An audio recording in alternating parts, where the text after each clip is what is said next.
It's another day and another opportunity to accomplish what your hearts desire. So,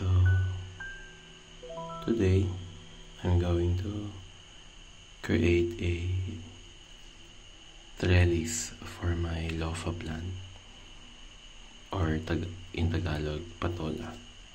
So, yung lofa na tanim ko nakaraan it started to climb, kaya I have to prioritize yung kanyang paggagapangan.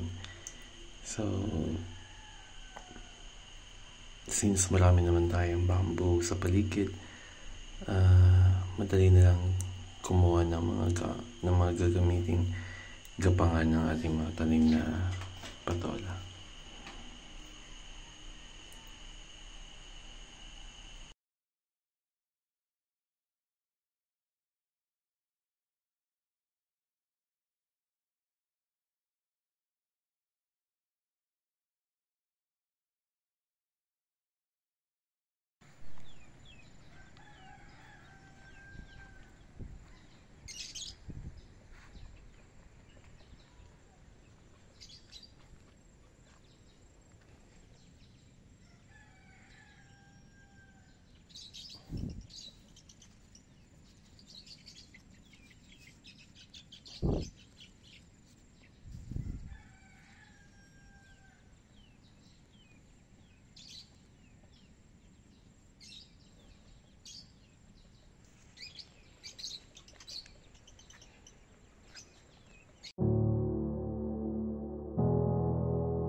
Hello guys, hello everyone, thank you for watching my videos here.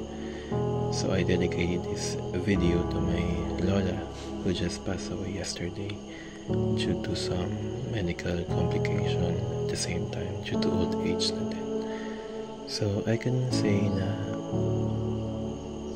mahilig ako ngayon magtanim, mag-farm.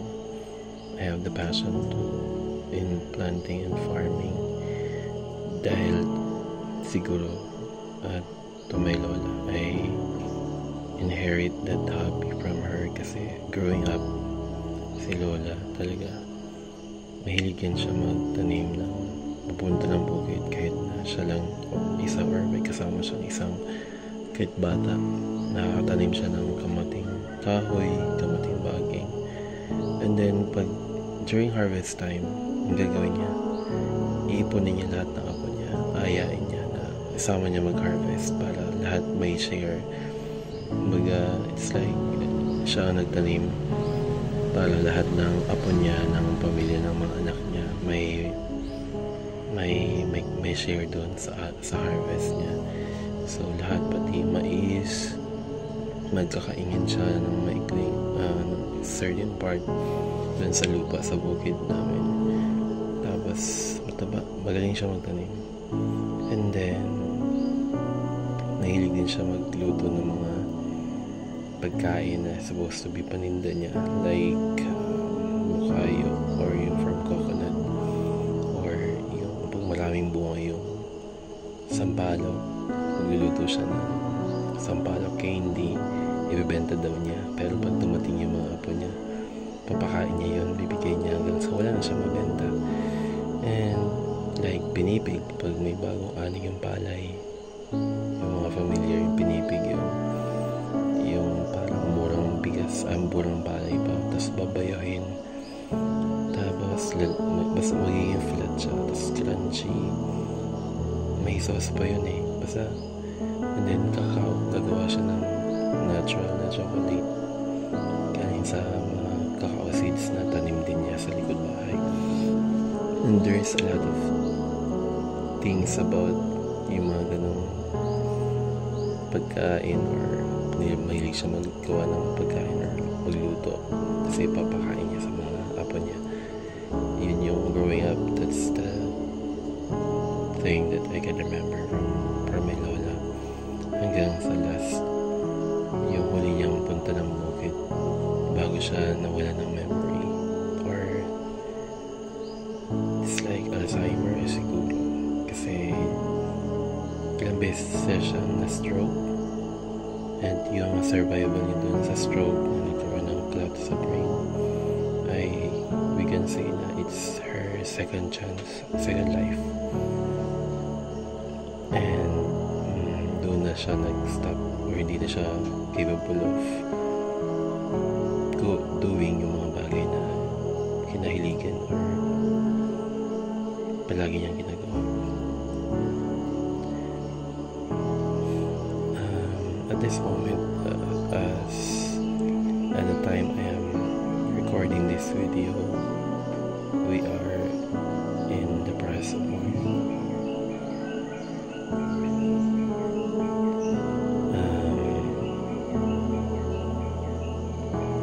I would like to give a good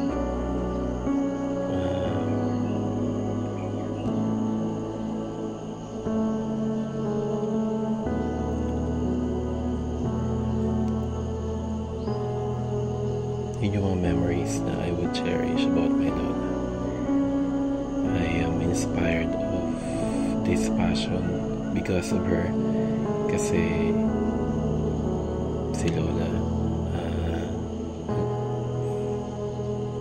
kapitbahay na namin siya, so palaging I can say na I have all the opportunity na makasama siya up to her last breath or last days.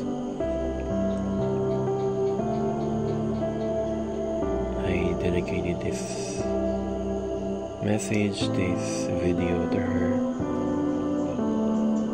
because I would like to